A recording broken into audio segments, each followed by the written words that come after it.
कैसे हो मेरे प्यारे बच्चों। वीडियो की अगली सीरीज़ में हम चैप्टर 9 लेके आए हैं। विषय हमारा पर्यावरण है और जो पाठ का नाम है पर्यावरणीय प्रदूषण कारण और प्रभाव। बच्चों, हम पिछले चैप्टर में शहरी जीवन और ग्रामीण जीवन की बातें की हैं आपसे, तो थोड़ा सा अंतर देख लेते हैं। गांव में शुद्ध हवा शुद्ध जल मिलता है, गांव के लोग अच्छे होते हैं, गांव में खेती क्यारी होती है, शांति होती है। शहर में क्या होता है, भाग दौड़ की ज़िंदगी है। वहाँ का न तो पानी पीने लायक है, न तो वायु सांस लेने लायक है। शहरों में कारखाने हैं, गांव में नहीं हैं इस समय। शहरों में देखते हैं तो ध्वनि बहुत तेज़ है, गांव में शांति है। तो एक तरह से कह लें, शहर में अशुद्ध वायु है, अशुद्ध जल है, वातावरण भी अशुद्ध है। तो ये जो अशुद्धियाँ हैं, इसको हम प्रदूषण कह सकते हैं, इसको हम प्रदूषण कह सकते हैं। जो शहर में आपके अशुद्धियाँ हैं, उसको हम प्रदूषण कह सकते हैं। तो एक तरह से हम इसको कह सकते हैं पर्यावरण के विभिन्न घटकों जैसे जल, वायु, मिट्टी आदि में होने वाले अवांछनीय परिवर्तन, जिनका जीवधारियों और अन्य घटकों पर हानिकारक प्रभाव पड़ता है, उसे हम प्रदूषण कहते हैं, उसे हम प्रदूषण कहते हैं। एक लाइन में ऐसे कह सकते हैं, पोल्यूशन को हम कह सकते हैं undesirable change in the environment. मतलब पर्यावरण में जो भी अवांछनीय परिवर्तन हो रही है, जिसके प्रभाव हानिकारक होते हैं हम जीव जंतु पर, पर्यावरण पर, उसको हम प्रदूषण कहते हैं। जैसा कि अभी मैंने आपको जल के बारे में बताया कि गांव का जो जल होता है शुद्ध होता है, और जो शहर का जल होता है वो अशुद्ध होता है, पीने लायक नहीं होता। तो जब जल में किसी भी प्रकार का अवांछित पदार्थ की उपस्थिति, जिसके कारण जल की गुणवत्ता में कमी आ जाती है, उसको हम जल प्रदूषण कहते हैं। जल प्रदूषण किसे कहते हैं? जल में भी किसी प्रकार की अवांछित पदार्थ उपस्थिति, जिसके कारण जल की गुणवत्ता में कमी आ जाए, उसे हम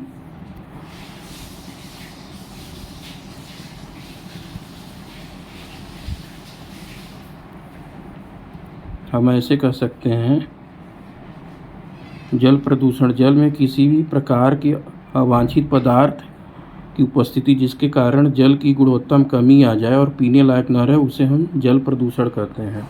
प्रदूषित जल अनेक बीमारियों का कारण होता है। ये जो बेटा प्रदूषित जल होते हैं, ये बीमारियों का कारण होते हैं। जल प्रदूषण के कारण, जल प्रदूषण के बहुत से कारण हैं। उद्योगों से है, मानव की दैनिक क्रियाओं से है, कीटनाशक और कृषि दवाओं से है, बहुत से हैं। हम धीरे धीरे एक एक पे चर्चा करते हैं।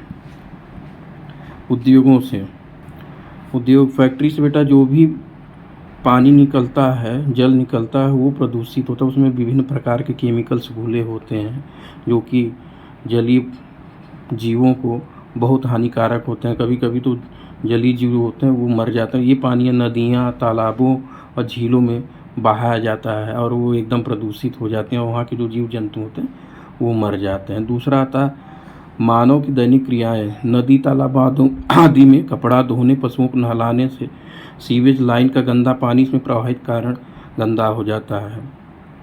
कृषि कीटनाशक से हम जो फसलों पे अत्यधिक उत्पादन के लिए रासायनिक खादों का, कीटनाशक दवाओं का प्रयोग करते हैं, तो ये वर्षा ऋतु में पानी के साथ मिलकर सीधे नदियों में पहुँचते हैं, तालाबों में पहुँचते हैं, गाँव में जो तालाबें हैं वहाँ पहुँचते हैं, उसको प्रदूषित करते हैं, और उसमें जो जीव जंतु होते हैं, जलीय जीव जंतु, वो प्रभावित होते हैं। जल प्रदूषण के प्रभाव क्या क्या होते हैं? प्रदूषित जल का प्रभाव जलीय जीवों पर, पेड़ पौधों पर, मानव पर बहुत बुरा प्रभाव डालता है। बीमारियां होती हैं, पेड़ पौधे झुलस जाते हैं। फल जो होता है वो यूट्रॉफिकेशन, पेड़ों में भी फलों में भी पाया जाता है किसी के रूप में, वो जहर के रूप में ही हम खा रहे हैं। कीटनाशक जैसे हम प्रयोग करते हैं ना, तो वो आपके पौधों में ही आ रहा है। तो पौधा, हम गेहूँ चावल जो होता है, जो भी मक्का हम लोग खा रहे हैं, तो वो भी एक तरह से प्रभावित है। जल जनित बीमारियां होती हैं। जल जनित बीमारियां जल में उपस्थित सूक्ष्म जीव जो होते हैं, विषाणु, जीवाणु, अमीबा जो होते हैं, बैक्टीरिया, वायरस, वो सब डिजीज़ करते हैं। दूषित जल में उपस्थित सूक्ष्म जीवों के कारण होने वाली बीमारी, पेचिश होता है, अमीबा के द्वारा होता है, बेटा तिसार होता है, जीवाणु बैक्टीरिया द्वारा होता है, टाइफाइड होता है, उल्टी दस्त आती है, पीलिया हो जाता है, जॉन्डिस होता है, विषाणु द्वारा, गंदा पानी पीने से, हैजा, कॉलेरा होता है, गंदा पानी पीने से हो जाता है। अब कहीं ना कहीं इस हमारे लिए हानिकारक है। एकत्रित जल में पनपने वाले मच्छर और फैलने वाले जो रोग होते हैं, जैसे अब बरसात का दिन है बच्चों, तो देखते हो मलेरिया हो जाता है। उसके बाद वायरल इंसेफेलाइटिस जो होता है, वो बुखार, दिमागी बुखार कहते हैं, गोरखपुर बिहार का जो रीजन, वो अफेक्ट होता है। जो डेंगू, मलेरिया, चिकनगुनिया जैसे रोग होते हैं हमने। अब आते हैं जल जनित रोगों से बचाव, कैसे बचाव किया जाए। जल जनित रोगों से बचाव, हम अपने परिवार, आजकल स्कूलों में देख रहे हो ना, संचारी रोगों के प्रति जो कार्यक्रम चलाए जा रहे हैं, पूरा जुलाई माह जो है उसको 1 से लेकर 31 जुलाई तक कहीं रोज़ कभी न कभी, कभी पोस्टर प्रतियोगिता, कभी वाद विवाद प्रतियोगिता, कभी गांव के लोगों के साथ बैठ के चौपाल किया जा रहा है, उसके बारे में जन जागरूकता किया जा रहा है, अवेयरनेस किया जा रहा है, प्रोग्राम चलाया जा रहा है। जल जनित रोगों से बचाव, अपने परिवेश को स्वच्छ रखें, हमें आसपास को स्वच्छ रखना चाहिए। कूड़ा का जो भी हो उसको हम कूड़ेदान में डालें, कचरा एकत्र न होने दें। पानी जो पीने लायक उसको हम ढक के रखें और अच्छी जगह रखें। कूलर में पानी नहीं इकट्ठा होने दें, और जो भी टायर हो, घड़ा पुराने हो, उसमें पानी इकट्ठा न होने दें। जल स्रोतों, क्रियाकलाप को जो हमारे आसपास जो तालाब हैं, कुओं हैं, उनको हम दूषित न करें। सोते समय हम मच्छरदानी का प्रयोग करें, हमें मच्छर नहीं काटेंगे। रोग होने से डॉक्टर से सलाह लेनी चाहिए, उसकी एडवाइस करनी चाहिए। ये नहीं कि गांव में झाड़ फूँक कराएं तो उसमें दिक्कत हो जाती। कभी कभी जो मलेरिया होता है, गांव में देखते हैं लोग झाड़ फूँक कराते हैं, वो सीधे दिमाग पे बुखार चढ़ जाता है, पूरे शरीर में ऐंठन आ जाती है, और जो रोगी होता है वो मर जाता है, एक्सपायर कर जाता है। तो इस वजह से जो गांव में झाड़ फूँक होता है उनसे बचना चाहिए, सीधे डॉक्टर के पास जाना चाहिए। हॉस्पिटल में, गवर्नमेंट हॉस्पिटल है, अच्छे अच्छे डॉक्टर वहाँ पढ़े लिखे लोग हैं, तो इन गांव में जो झाड़ फूँक होती है उनसे बचना चाहिए। अब आते हैं हम, एक डिजीज़ होता है, एक रोग होता है मीन माता। ये जापान देश में कुमामोटी क्षेत्र में एक कंपनी द्वारा 1932 से 38 तक के बीच जो मरकरी होता है, पारा होता है, अपशिष्ट के रूप में मीन माता की खाड़ी है जापान में, वहाँ फेंक दिया गया। इस खाड़ी के जल को प्रदूषण स्तर बहुत अधिक हो गया। पारे के कारण जो प्रदूषण स्तर था वो बहुत अधिक हो गया। खाड़ी की जो मछलियाँ थीं, वो जो जल था उसको यूज़ की, अपने लिए प्रयोग मतलब की गई। इन मछलियों को खाने से लगभग 3 से 4 हज़ार लोग प्रभावित हुए, जिनके हाथ पैर शून्य हो जाते थे, और जो सेंसेशन होता है, मतलब जो नर्वस सिस्टम का आपका सेंसेशन होता है, वो कंट्रोल कोऑर्डिनेशन काम नहीं कर रहा, वो लकवा के शिकार हो गए। मतलब जो पारा होता है मछली के अंदर गया, मछली जब लोग उसको खाए, सब्जी बना के, जो भी चाहे भूज के खाए चावल के साथ, तो उनके अंदर गया। तो ये मछली खाने से के अंदर जो पारा होता है, ये ह्यूमन के अंदर गया, मानव के अंदर गया। उसके बाद क्या हुआ, इनके अंदर जो हम कंट्रोल कोऑर्डिनेशन, आपका जो सूचना तंत्र है शरीर का, वो एकदम प्रभावित हुआ, लकवा मार दिया। उसके बाद पहचान नहीं पाए, हाथ पैर शून्य हो गया एकदम, जैसी स्थिति दिखाई दी। बहुत से लोग इस मर भी गए, एक्सपायर भी कर गए। पहली बार जो बीमारी है मीन माता खाड़ी के आसपास रहने वालों को देखी गई, इसके कारण मीन माता रोग इसे कहा गया। अब आते हैं हम जल प्रदूषण पे नियंत्रण। जल प्रदूषण का नियंत्रण के बारे में बात करते हैं। तो पहला आता है नदी, तालाब आदि कपड़ा धोने, पशु नहलाने से बचें। जैसे हम नदी नहाने जाते हैं, तालाब में कपड़ा धोने जाते हैं, गाय धोने, भैंस धोने, जो गाँव के उन उसको मना कर देना चाहिए, नहीं करना चाहिए, क्योंकि इससे जो होता है जल प्रदूषण होता है। पेयजल स्रोतों की नियमित साफ़ सफाई करें। जो हमारे आसपास कुआं है, हैंडपंप है, नलकूप है, ट्यूबवेल है, उसको नियमित रूप से रोज़ नहीं तो 2 दिन 3 दिन बाद उसकी साफ़ सफाई करें, चाहे गंदगी ना हो, नहीं तो जो गंदगी होगी वही रस रस के आपके अंदर जाएगा। उसके बाद प्रत्येक नगर में वाहिद जल शोधन एक ट्रीटमेंट प्लांट होना चाहिए हर ब्लॉक पर, जहाँ पे कारखाने हों, या तो फिर क्या कहते हैं, जहाँ पे आपका सीवेज बहता, वहाँ पे ट्रीटमेंट प्लांट होना चाहिए। वहाँ से उसके जो पॉल्यूटेंट हैं, जो प्रदूषणकारी तत्व हैं, उसको पृथक करके पानी को जल स्रोतों में मिलाना चाहिए। अब बात आती बेटा प्रदूषण की बात। जैसे हम जल में अवांछनीय पदार्थ होते हैं तो जल प्रदूषण होता है। उसी तरह जब वायुमंडल की बाह्य स्रोतों से धूल, गैस, धुआं, दुर्गंध आदि इतनी मात्रा में उपस्थित हो कि वायु के मूल गुणों में अंतर आ जाए, जो वायु का जो मूल गुण होते हैं यदि अंतर आ जाए और उसमें मानव जीव और संपत्ति को नुकसान होने लगे तो उसको हम वायु प्रदूषण कहते हैं। हम इंग्लिश में कह सकते हैं कि undesirable change in the quality of air is known as air pollution. उसे हम एयर पोल्यूशन कहते हैं। वायु प्रदूषण के कारण क्या है, काजेज ऑफ एयर पोल्यूशन क्या है, देखते हैं। पहली चीज़ बेटा, जो चिमनी और वाहनों से धुआं आता है, पहला कारण तो यह, क्योंकि ये जो धुआं होता है ना, ये विभिन्न डिफरेंट गैसों का मिश्रण होता है। विभिन्न गैसों का मिश्रण होता है जिसमें nitrogen dioxide, sulphur dioxide, carbon dioxide, carbon monoxide dioxide, other gases होते हैं, अन्य गैसेस होते हैं जो बहुत ही विषैले होते हैं, सांस लेते हैं तो हमारे फेफड़े में जाकर बहुत ढेर सारी बीमारियां, अनेकों बीमारियां उत्पन्न होती हैं जो हमारे लिए हानिकारक हैं। उद्योगों से यदि हम देखा जाए तो जो रासायनिक उद्योग हैं, इस्पात, स्टील है, सीमेंट इंडस्ट्री है, पेपर मिल है, शुगर मिल है, चीनी मिल है, तो इन सब मिलों से जो निकलने वाला धुआं होता है, धूल के कण होते हैं, इनसे भी हमारा वायु प्रदूषण होता है। प्राकृतिक स्रोतों से देखा जाए, नेचुरल सोर्सेस से देखा जाए, जैसे ज्वालामुखी जब फटता है तो इसमें SO2 गैस होता है, वाटर वेपर होता है, तो ये प्रकृति में आके, हमारे इन्वायरमेंट में आके एयर पोल्यूशन करते हैं, मतलब वायु प्रदूषण करते हैं। दुर्घटना, कभी कभी असावधानी से दुर्घटना होती, जैसे अभी सीरीन गैस हैदराबाद सिकंदराबाद के पास पिछले साल विजाग में सिलेंडर फट गया था, मतलब एक चैम्बर था सिलेंडर टाइप, वो फट गया तो सीरीन नामक खतरनाक गैस, हानिकारक गैस निकली जिसमें 1500-1600 लोगों की मृत्यु हो गई। उसके बाद आता है वायु प्रदूषण के प्रभाव। वायु प्रदूषण के प्रभाव से सबसे बड़ी चीज़ है, हम यदि महानगरों की बात करें तो हम यदि मोटरसाइकिल से निकल रहे हैं और हाफ शर्ट पहने हुए तो हाथों पे देखेंगे जब थोड़ी दूर जाते हैं तो काला काला, या तो हाथ गंदा हो जाता है, या तो काला काला जो शूट होते हैं कार्बन के या तो सल्फर डाइऑक्साइड के, तो जो सॉलिड पार्टिकल्स होते हैं, पोल्यूट होते हैं, वो हमारे हाथों बैठ जाते हैं, इरिटेशन होता है। ये इरिटेशन आगे चल के कैंसर जनित पदार्थ का रूप लेते हैं, धीरे धीरे वो हमारी स्किन कैंसर करते हैं। और ये भी देखते हैं जैसे सांस बाहर निकलते हैं तो धुआं होता है, धुआं में carbon dioxide, sulphur dioxide, nitrogen dioxide प्रकार होते हैं, उससे हमें सीने में पहुंचकर, हमारे लंग्स में पहुंचकर दमा, टीबी, एलर्जी, डिप्थीरिया आदि बीमारी को पैदा करते हैं। कारखानों से निकले हुए हानिकारक रसायन वर्षा जल के साथ मिलकर एसिड रेन करते हैं।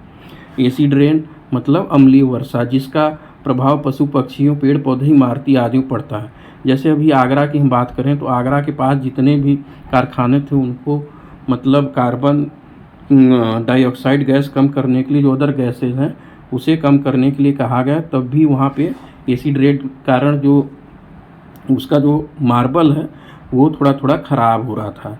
तो सरकार ने वहाँ पे कंपनियों को प्रोत्साहन दे के जो धुआं है उसमें गैस चैम्बर लगा के, स्क्रबर लगा के धुआं कम करने को कहा।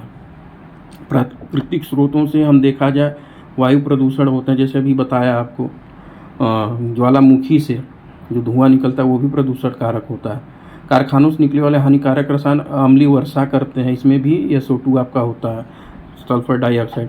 फ्रिज, एयर कंडीशन आदि से, जैसे जो हम लोग AC यूज़ करते हैं बेटा, उसमें क्लोरोफ्लोरोकार्बन गैस निकलती है जो ओजोन परत को ख़त्म करती है। ओजोन परत हमें सूर्य के हानिकारक पराबैंगनी किरणों से बचाती है, जो ओजोन लेयर में जो अवशोषण करती है, एब्जॉर्ब करती है, जो UV रेज होती हैं, अल्ट्रावायलेट रेज होती हैं, उसे ओजोन एब्जॉर्ब करती है और पृथ्वी पे आने नहीं देती। यदि ये ओजोन लेयर ख़त्म हो जाए तो पृथ्वी पर पराबैंगनी किरणें आएंगी और हमें स्किन कैंसर होगा, और इसका बहुत बुरा प्रभाव हमारे वातावरण पड़ेगा, हमारे जलवायु पे पड़ेगा, पेड़ पौधों पे पड़ेगा, जानवरों पर पड़ेगा, जो बहुत ही हानिकारक है। वायु में कार्बन डाइऑक्साइड की अधिकता के कारण जो होता है बेटा वो ग्रीन हाउस इफेक्ट, हरित गृह प्रभाव होता है। जब हमारे पर्यावरण में कार्बन डाइऑक्साइड ज़्यादा हो जाता है, जो कार्बन डाइऑक्साइड गैस है ना, वो जब ज़्यादा हो जाता है तो ग्रीन हाउस इफेक्ट होता है। जो टेम्परेचर होता है, जो तापमान होता है हमारे पृथ्वी का, वो बढ़ जा रहा। हम देख ही रहे हैं दिन पर दिन गर्मी बढ़ ही रही है हर साल। तो ये सब चीज़ वायु प्रदूषण के ही कारण है। जब वन कट रहे हैं, कार्बन डाइऑक्साइड जो होता है वो प्रकाश संश्लेषण प्रक्रिया के द्वारा पौधा अपना भोजन बनाता है। जब जंगल कट रहे हैं तो उसमें क्या होता है कि कार्बन डाइऑक्साइड बढ़ेगा ही, पौधा तो है ही नहीं, तो वो कार्बन डाइऑक्साइड जो है कम आपका तापमान बढ़ा रहा है। इसका बहुत बुरा प्रभाव पड़ रहा है हमारे ऊपर। खतरा जल स्तर जो है बढ़ रहा है तीव्र गति से। बर्फ़ पिघल रही हैं ध्रुवों पर। जब ध्रुवों पर बर्फ़ पिघल रहे हैं तो जल स्तर बढ़ रहा है। जल स्तर बढ़ने से बाढ़ और तटीय क्षेत्र जो हैं वो सब डूब रहे हैं। तो इस तरह से ग्रीन हाउस इफ़ेक्ट इसको बोलते हैं। कार्बन डाइऑक्साइड जो बढ़ता है उसके कारण आपका तापमान बढ़ रहा है, और उसके कारण आपका ध्रुवीय बल्ब जो ध्रुवों पे बर्फ हैं वो पिघल रहे हैं, समुद्र स्तर बढ़ रहा है और तटीय क्षेत्र डूब रहा है। इसको हम ग्रीन हाउस इफ़ेक्ट कर सकते हैं या हरित गृह प्रभाव कर सकते हैं। अब हम 1984 की बात करें तो भोपाल में मिथाइल आइसोसाइनेट MIC का एक कारखाना था, मतलब वहाँ उत्पादन किया जाता था। 2-3 दिसंबर की रात में ये अचानक रिसाव हुआ, जिसके कारण वायु प्रदूषण कुछ ही घंटों में हजारों व्यक्तियों की मृत्यु हो गई। तो इसको हम भोपाल गैस ट्रेजेडी के भी नाम से जानते हैं। 2-3 की रात थी, 2-3 दिसंबर 1984 की रात थी, और यूनियन कार्बाइड फैक्ट्री में मिथाइल आइसोसाइनेट गैस का लीकेज हुआ। उसके कारण वहाँ पे हजारों लोगों की मृत्यु हो गई, और आज भी वहाँ के लोग जो भी बच्चे पैदा हो रहे हैं अपंग टाइप में हो रहे हैं। उसके बाद हम आते हैं वायु प्रदूषण नियंत्रण पे। वायु प्रदूषण से बचने के लिए बहुत से उपाय हैं। जैसे हम बात करें तो ईंट भट्टे उद्योगों को शहर से दूर स्थापित करें। जैसे शहर में जो कारखाने हैं, ईंट भट्टे हैं गाँव के आसपास, तो उनको हम ऐसी जगह स्थापित करें जहाँ पे मतलब लोग न रहें, जहाँ पे आबादी न रहे, आबादी क्षेत्र न रहे, और इनकी चिमनियाँ जो हैं इतना ऊपर कर दें कि मतलब धुआं ऊपर जाए, और इनके चिमनियों में स्क्रबर लगा के उसके बाद क्या कहते हैं ध्रुम और छेपक यंत्र लगा के उसको हम उनके धुओं को कम कर सकते हैं। वाहन की नियमित सर्विसिंग कराएं। जैसे जो भी गाड़ियाँ होती हैं, यदि ये ज़्यादा किलोमीटर चल रही होती हैं तो इनका जो कंबक्शन होता है ना वो ज़्यादा होता है। ये ज़्यादा पेट्रोल यूज़ करती हैं, ज़्यादा डीजल। जैसे जो ट्रक हैं नियमित सर्विसिंग न की जाए तो ये ज़्यादा तेल पीती हैं, और इनकी वजह से जो आपका ईंधन है, जो भी ईंधन है पेट्रोल या डीजल, वो कंबक्शन जो होता है वो ज़्यादा होता है। उसके कारण जो होता है आपका कार्बन डाइऑक्साइड जो धुआं निकलता है, सल्फर डाइऑक्साइड, नाइट्रोजन जो भी गैसेज हैं, तो वो ज़्यादा मात्रा में निकलती हैं। तो इसके लिए हमें ट्रकों का, अपने 4 पहिया वाहनों का, 2 पहिया वाहनों का नियमित सर्विसिंग कराना चाहिए। कूड़ा करकट और फसलों के डंठल आदि को न जलाएं। जैसे आजकल हम दिल्ली में देख रहे हैं पराली जना, पंजाब में पराली जलती है तो दिल्ली का जो तापमान है वो बढ़ जाता है, धुंध आ जाता है। ठंडियों के दिनों में देखते हैं तो वहाँ पे राजनीतिक सियासत होती है कि पंजाब के लोग पराली जला रहे हैं और दिल्ली में प्रदूषण हो रहा है, धुंध हो रहा है। तो पंजाब जो खेतों के कूड़ा करकट है, फसलों के डंठल है, इसको न जलाएं, बल्कि इसको किसी गड्ढे में डालें और खाद तैयार करें। यदि हम पराली न जलाएं उसका हम खाद बना सकते हैं। और आजकल तो मतलब 2 साल से देख रहे हैं धीरे धीरे नए इनोवेशन हो रहे हैं। पराली का यूज़फुल थिंग्स बना रहे हैं, मतलब आवश्यकता जो भी होती है, जैसे उसका खाद बना रहे हैं, उसका उपला बना रहे हैं, मतलब कंडा जो होता है उपला बना के गाँव में बेच रहे हैं। घरों को परंपरागत ईंधन जैसे लकड़ी, कोयला, उपले आदि के स्थान पर सौर ऊर्जा और बायो ऊर्जा पर, जैसे घरों में परंपरागत ईंधन जैसे लकड़ी, कोयला, उपले आदि के स्थान पर सौर ऊर्जा का हम यूज़ कर सकते हैं, बायो गैस का यूज़ कर सकते हैं। LPG आ गया है, उसका हम यूज़ कर सकते हैं, प्रयोग कर सकते हैं। और हो सके तो हमें खाली ज़मीनों पर अधिक से अधिक पौधारोपण करें। जैसे अभी बताया ना ग्रीन हाउस इफ़ेक्ट, हरित गृह प्रभाव जो होता है उसको कम करने के लिए हमें अधिक से अधिक पेड़ लगाना होगा, एफॉरेस्टेशन करना होगा, पौधारोपण करना होगा, वनोरोपण करना होगा। तो इससे क्या होगा कि जो भी कार्बन डाइऑक्साइड होगा वो कम होगा, आपकी जो टेम्परेचर है, तापमान जो बढ़ रहा है वो भी आपका कम होगा। वाहनों में यथासंभव CNG गैस का प्रयोग करें। आजकल महानगरों में CNG का वाहन चल रहा है, लेकिन आज धीरे धीरे ये गाँव की तरफ भी रुख कर रहे हैं। पहले क्या होता था, गांव में ढेर सारे टेम्पो चलते थे बेटा लोग, तो अब क्या हो गया, 3 व्हीलर आ गए हैं। ई रिक्शा जो होता है ना, जो बैटरी चलते हैं, इससे क्या हो गया कि शहरों में जो ऑटो रिक्शा पेट्रोल डीजल से चलते थे वो अब हट गए, अब बैटरी चार्ज करके चलते हैं। तो इससे क्या होता है, प्रदूषण जो होता है, धुआं वायु प्रदूषण होता है वो नहीं होता। अब आते हैं बेटा ध्वनि प्रदूषण। आपने अभी शादी उदी होती है, आप लोग देखते हैं डीजे बजता है, बहुत सर दर्द करता है और तेज ध्वनि बजाते रहते हैं। इससे क्या होता है कि हमें दिमाग में बड़ा दर्द करता है, आपका सर दर्द करता है, कभी कभी ये होता है कि हार्ट अटैक हो जाता है उसके वाइब्रेशन से। तो ये हमारे लिए हानिकारक है। ये तो हम ध्वनि प्रदूषण को कह सकते हैं जब ध्वनि का कानों मस्तिष्क पर प्रतिकूल प्रभाव पड़ने लगे और उसे शोर कहते हैं, और यह ध्वनि प्रदूषण कहलाता है। ध्वनि प्रदूषण के कारण जो होता है, अभी बताया आपको, तेज ध्वनि में ध्वनि प्रदूषण बनती है। कारखानों से जो मशीनें चलती हैं उससे आप तेज ध्वनि आती है, वो ध्वनि प्रदूषण के कारण है। टीवी रेडियो तेज डीजे सुनना तेज आवाज़ में ध्वनि प्रदूषण के कारक होते हैं। पटाखा जो होते हैं वो बजते हैं, कुत्ते को देखते हो ना, जब पटाखा बजता है तो डर के मारे बढ़ जाए, तो उनके लिए बहुत तेज होता है। और उसके बाद सायरन, जनरेटर जो भी यूज होता है, ये सब आपका प्रयोग होता है। जनरेटर से भी बहुत तेज आवाज़ आती है। प्रकृति में घटने वाली कुछ प्राकृतिक, जैसे बिजली कड़कना, बिजली कड़कती है, ये भी ध्वनि प्रदूषण ही है। तूफान आता है, तेज हवा, विस्फोट, ज्वालामुखी विस्फोट जब होता है, तो ये भी आपका एक तरह से ध्वनि प्रदूषण के कारक हैं। ध्वनि प्रदूषण के प्रभाव क्या होते हैं, ध्वनि प्रदूषण से आंशिक या पूर्ण बहरे आदमी बहरा होता है। जैसे हम आज की पीढ़ी की बात करें, ज़्यादा मोबाइल यूज़ करते हैं, mobile lead Bluetooth phone use करते हैं, गाना सुनते हैं बहुत तेज़ वॉल्यूम में, तो आंशिक या पूर्ण बहरेपन की समस्या हो रही है। मानसिक तनाव होता है, सिर दर्द होता है, चिड़चिड़ापन आता है, नींद नहीं लगती है। अधिक शोर में रहने वाले व्यक्तियों का जो ब्लड प्रेशर है ना बेटा, वो हाई हो जाता है। अधिक शोर के कारण ही पशु पक्षी भी अपना आवाज़ छोड़ देते हैं। जहाँ ज़्यादा शोर होता है तो वहाँ पशु पक्षी नहीं रहते हैं। ध्वनि प्रदूषण पर नियंत्रण कैसे पाया जा सकता है? वाहनों के तीव्र ध्वनि वाला हार्न नहीं लगाना चाहिए। होता क्या है कि बुलेट में लोग बड़ा तेज वाला हार्न लगा, तो उसको नहीं लगाना चाहिए। रेडियो, टीवी आदि पर कम प्रयोग करना चाहिए। टीवी पर जो अभी हम देखें तो तेज आवाज़ में न देखें, रेडियो जब भी हम सुने तेज आवाज़ में न सुने। और जो भी हम उपकरण यूज़ कर रहे हैं, प्रयोग कर रहे हैं, तो उसको हम एक लिमिटेड क्वांटिटी में गाना सुने, आवाज़ कम रहे तो ज़्यादा अच्छा है।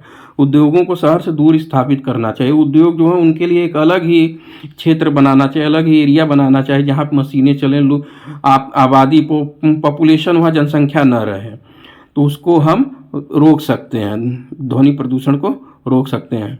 ध्वनि प्रदूषण के नियंत्रण के लिए वृक्ष भी बहुत उपयोगी सिद्ध होते हैं। ये क्या होता है ना बेटा, जैसे हम एक सड़क के किनारे, हाईवे किनारे आपके पौधे लगे रहते हैं बीच में, तो वो क्या कहते हैं, वो आवाज़ आती है हॉर्न की या गाड़ी ट्रक चलती रहे तो उस आवाज़ को रिफ्लेक्ट करते हैं, उस साइड नहीं जाने देते हैं।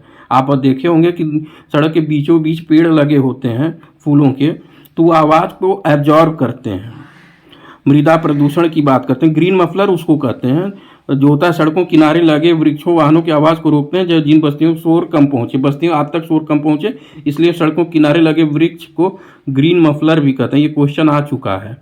मृदा प्रदूषण, सॉइल प्रदूषण की बात करें, सॉइल पोल्यूशन की बात करें, मृदा प्रदूषण की हम बात कर रहे हैं। मृदा समस्त जीव जंतुओं को पेड़ पौधों, भोजन और आश्रय प्रदान करती है।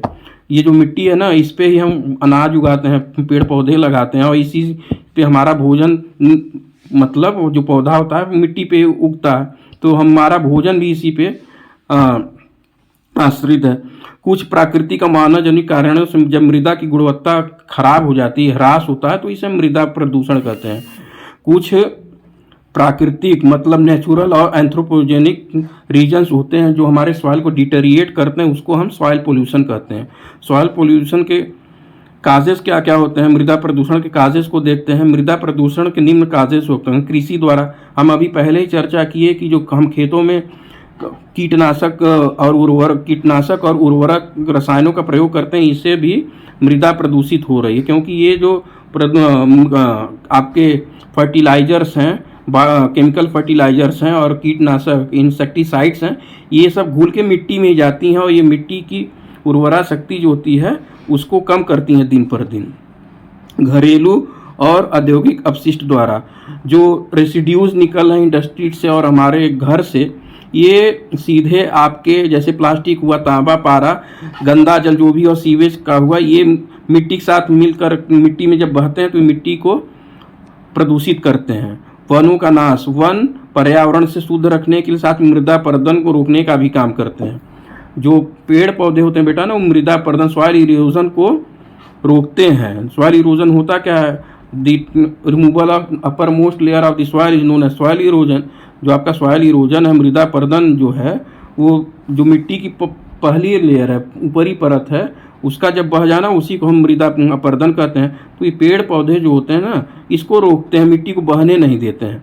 और जब हम पेड़ पौधों की कटाई करते हैं तो ये मिट्टी जो होती है बह जाती है, और उसी के कारण अभी देखिए मंडी में जैसे हिमाचल में बाढ़ आया, तो जब पेड़ ही कट गए तो मिट्टी रुकेगी नहीं, तो बाढ़ के साथ मिट्टी बहती गई, लोगों के घर गिरते गए। आपने अभी कुछ दिन पहले टीवी में देखा।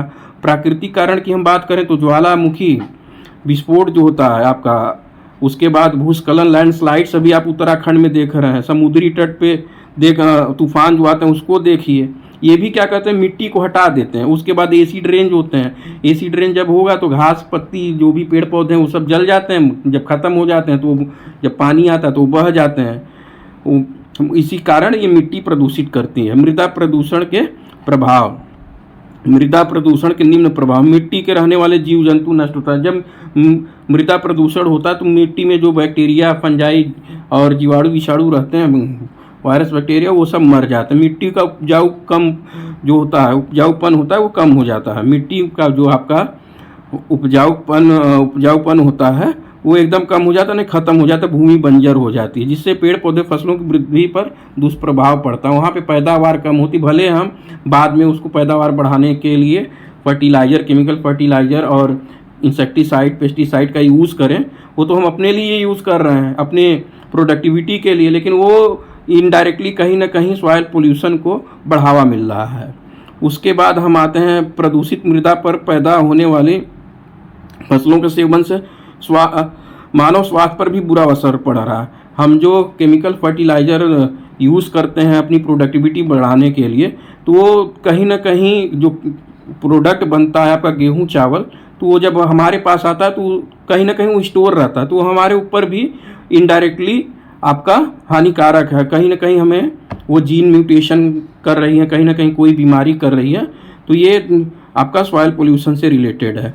मृदा प्रदूषण पे नियंत्रण, मृदा प्रदूषण के नियंत्रण के लिए बहुत से उपाय हैं। पहला है, जैसे हम फसलों की बात करें तो फसलों पे जो हम रासायनिक खाद और कीटनाशक प्रयोग कर रहे हैं उसको कम करें या तो बंद कर दें, बल्कि जो बायो मैन्योर्स हैं, बायो फर्टिलाइजर्स हैं, बीजीए हुआ आपका, उसके बाद क्या कहते हैं मैन्योर हुआ, गोबर हुआ, इसको बढ़ावा देना चाहिए। मतलब जो बायो जैविक खाद है उसको बढ़ावा दिया जाना चाहिए। उसके बाद गांव तथा नगरों से निकलने वाले मल और गंदगी को उचित निस्तारण करना चाहिए। जैसे गांव और शहरों से जो सीवेज निकल रहे हैं उसके लिए ट्रीटमेंट प्लांट लगाना चाहिए, वो मिट्टी में, खेतों में न जाए, तालाबों में न जाए। वन का विनाश पे रोक लगाना चाहिए। वनों की कटाई जो होती है, डिफॉरेस्टेशन होता है, उसको हमें रोक लगाना चाहिए। सरकार का बहुत सारे कानून है जो कि लागू होता है, परंतु लोग अपने लाभ के लिए वनों की कटाई कर रहे हैं। हमने विभिन्न प्रकार के अभी प्रदूषण के बारे में पढ़ा, उसका प्रभाव नियंत्रण को पढ़ा और समझा। अब आइए आधुनिक समाज जीवन की शैली पे बात करते हैं। कुछ सालों में हमारी जीवन शैली अनेक बदलाव आए हैं। रोटी कपड़ा मकान हमारी मूलभूत, हमारे जो बेसिक नीड्स थी, रोटी कपड़ा मकान था। अब इन तीन आवश्यकताओं की पूर्ति के लिए लोग विभिन्न प्रकार की सामग्री का प्रयोग कर रहे हैं, किसी न किसी रूप में पर्यावरण को प्रभावित कर रहे हैं, जिसका विवरण इस प्रकार है। बिजली और ईंधन। आज ईंधन और बिजली खपत लगातार, आबादी बढ़ रही है तो ईंधन और बिजली दोनों खपत हो रही है। लोगों को रहने के लिए जगह चाहिए, तो बिजली का प्रयोग अब केवल प्रकाश देने के लिए नहीं, बल्कि अब लोग, पहले क्या होता था, बिजली प्रकाश के रूप में होती है। टीवी एक आध गाँव में एक आध दो होती थी, अब क्या है कि हर घर में 2 टीवी है, फ्रिज है, एयर कंडीशन लगा रहे हैं, तो आज उपकरण का ही प्रयोग कर रहे हैं। कोयला प्राकृतिक गैस जो भी है, कोयला प्राकृतिक गैस जो भी प्रमुख ईंधन है, प्राकृतिक ईंधन है, वो दिन पर दिन इनका उपयोग बढ़ता जा रहा है। ये भी एक लिमिट क्वांटिटी में है, ये भी एक लिमिट क्वांटिटी में हमारे पास प्राकृतिक ईंधन की मात्रा सीमित है। लिमिट मतलब सीमित में है, और इनका तेजी से हम नष्ट कर रहे हैं। ईंधन और बिजली उपकरण का अतिशय प्रयोग से ही प्रदूषण बढ़ रहा है। जो ईंधन हो रहा है, जैसे अभी डीजल पेट्रोल हम यूज़ कर रहे हैं, उसके अतिशय मतलब अत्यधिक यूज के प्रयोग के कारण ही प्रदूषण बढ़ रहा है। उसके अत्यधिक कारण ही प्रदूषण बढ़ रहा है। प्लास्टिक की बात करें, प्लास्टिक जो आज का मॉडर्न इरा है, तो आज की बात करें, ये पॉलीथीन युग है। हम कोई भी चीज़ लाने जाते हैं प्लास्टिक में ले आते हैं, और ये प्लास्टिक को सड़ने में कभी सड़ता ही नहीं। मतलब ये मिट्टी में यदि दबा रह जाए तो 100 साल बाद भी मिट्टी से खोदेंगे तो ये प्लास्टिक आपको मिलेगा। लोग बाजार से सामान लाते हैं, झोला नहीं ले जाएंगे, प्लास्टिक में सामान ले आएंगे, प्लास्टिक के थैले में। डिब्बा हुआ, खिलौने, फर्नीचर सब प्लास्टिक से बन रहे हैं लमसम। तो ये प्लास्टिक से बने वस्तुएं नष्ट नहीं होती। प्लास्टिक की बोतलें हुई, पॉलीथीन हुआ, हम यूज़ करने के बाद, प्रयोग करने के बाद फेंक देते हैं, जो कि नालियों में जाके आपके रह जाते हैं। उसके बाद अवरोधक उत्पन्न करती हैं, इससे जानवर खाकर भी मर जाते हैं। कभी कभी जो प्लास्टिक में हम रोटी वोटी लोग फेंक देते हैं सड़कों पे, महानगरों में, तो वो क्या होता है, गाय के या भैंस के जो भी जानवर हैं उसके पेट में जाकर वो रह जाता है। वो कहीं ना कहीं ब्लॉक कर देता है सिस्टम, उनके डाइजेस्टिव सिस्टम को। तो वो क्या करता है, जानवर मर जाता है। मिट्टी की परत बनाकर ये समुद्र में भी चले जाते हैं। समुद्र में भी वेल का, अभी मैं देख रहा था एक वीडियो, उसका जब पेट में कीड़ा लगाया गया तो कम से कम नहीं तो सैकड़ों प्लास्टिक के पेप्सी की बोतल ये सब दिखाई दी। तो उसके कारण कहीं ना कहीं ब्लॉकेज हो जाता है उनके शरीर में, जिसके कारण वो सांस नहीं ले पाते हैं। उनका जो श्वसन तंत्र है, पाचन तंत्र है, वो नहीं काम कर पाता, उसके कारण वो मर जाते हैं। हम डिटर्जेंट की बात करते हैं, आजकल विभिन्न प्रकार के डिटर्जेंट, अपमार्जक साबुन में आ रहा है, जिसके घरों में हम प्रयोग कपड़ा साफ करने की यूज में कर रहे हैं, नहाने के लिए कर रहे हैं। तालाब, ये सब जो गंदगियां निकलती हैं हमारे घरों से, ये सीधे तालाब में जाकर, नदियों में जाकर जल प्रदूषित कर रहे हैं। इस जब प्रदूषित जल का दुष्प्रभाव हम तो यूज कर रहे हैं, जो इसका दुष्प्रभाव है उसको जलीय जंतु झेल रहे हैं, पड़ रहा। पेंट हुआ, पेंट जो होता है हम तो अपने घरों के पेंट के चमकाने के लिए लाते हैं, परंतु ये जो इसमें पदार्थ होते हैं वो केमिकल होते हैं, रासायनिक होते हैं। जैसे लेड होता है, सल्फर होता है, नाइट्रोजन आदि का प्रयोग किया जाता है। लेड जो होता है एक जहरीली धातु है, तो इसका पेंट में का उपयोग करें, स्वास्थ्य पर दुष्प्रभाव पड़ता है। यदि बच्चा है छोटा सा, यदि वो दीवार को चाटता, कहीं ना कहीं ये लेड उसके शरीर में जाता है और साइनस सिस्टम को, मतलब तंत्रिका तंत्र को प्रभावित करता है। आजकल के खाद्य पदार्थों में भी रासायनिक रंगों का प्रयोग किया जा रहा है, जो मानव स्वास्थ्य के लिए हानिकारक है। जैसे हम खट्टापन के लिए टार्टरिक एसिड या साइट्रिक एसिड का यूज़ करते हैं, वो केमिकल से बनाया जाता है, लोग मिला देते हैं, तो वो कहीं ना कहीं छाला मुंह में पड़ जाता है, ऐसा हमने देखा है। प्रतिशत कूलेंट की बात करते हैं, फ्रिज, रेफ्रिजरेटर, एयर कंडीशन जैसे जो मशीन्स होती हैं उसमें क्लोरोफ्लोरोकार्बन होता है, ठंडा रखने वाले पदार्थों का प्रयोग किया जाता है। यह गैस ओजोन परत को नुकसान पहुंचाती है। इसमें आपके एसी और फ्रिज से क्लोरोफ्लोरोकार्बन निकलता है, ये ओजोन लेयर को नुकसान करते हैं। अभी मैंने पहले आपको बताया, जिसके कारण से जो होता है यूवी रेज आपका पृथ्वी और शोषण करता है और कार्बन डाइऑक्साइड ज़्यादा बढ़ जाती है। इसी को हम ग्रीन हाउस इफेक्ट करते हैं। अब आते हैं क्वेश्चन आंसर पे। हम क्वेश्चन आंसर पे आते हैं। प्रश्न पहला क है, जल प्रदूषण कैसे होता है? जल प्रदूषण होने का निम्नलिखित कारण है।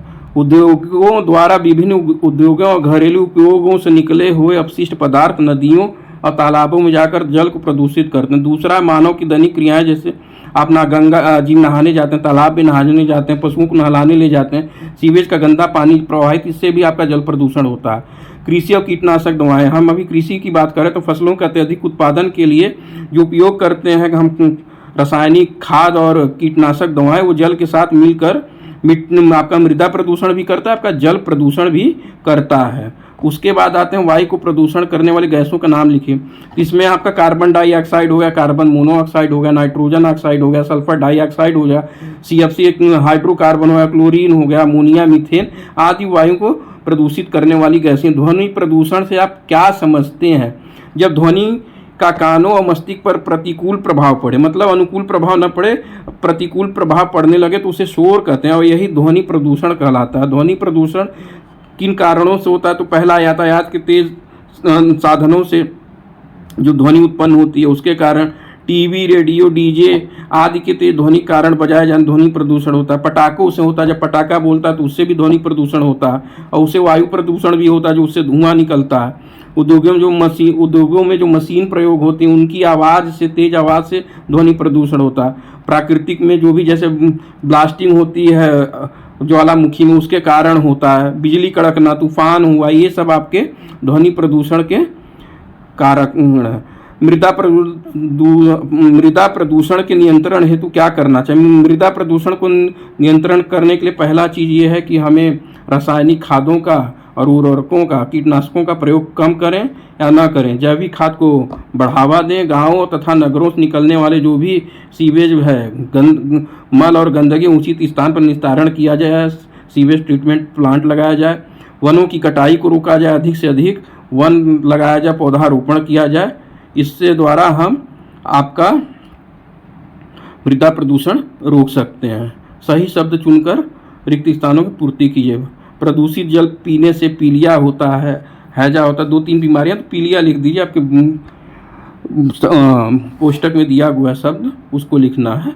दमा, खसरा आदि बीमारियां वायु प्रदूषण से फैलती हैं। ध्वनि प्रदूषण से पेड़ पौधे भी कम करते हैं। ठोस अपशिष्ट पदार्थों को कूड़ेदान में फेंकना चाहिए, सही गलत का निशान लगाना है। जल प्रदूषण से पागलपन होता नहीं, ध्वनि प्रदूषण से पागलपन होता है। वाहनों के धुएं से जल प्रदूषित होता, गलत है। वाहनों के प्रदूषण से आपका वायु प्रदूषण होता है। मानव एवं अन्य जीवधारियों के भोजन तथा आवास पर मृदा प्रदूषण का दुष्प्रभाव पड़ता, सही है। घरों से निकलने वाले गंदे जल का उचित निस्तारण करना चाहिए, सही है। मिलान करना है। कीटनाशक मृदा प्रदूषण हो जाएगा, दमा वायु प्रदूषण हो जाएगा, हैजा आपका जल प्रदूषण, चिड़चिड़ापन आपका मृदा प्रदूषण। इस तरह हमारा ये चैप्टर खत्म हुआ।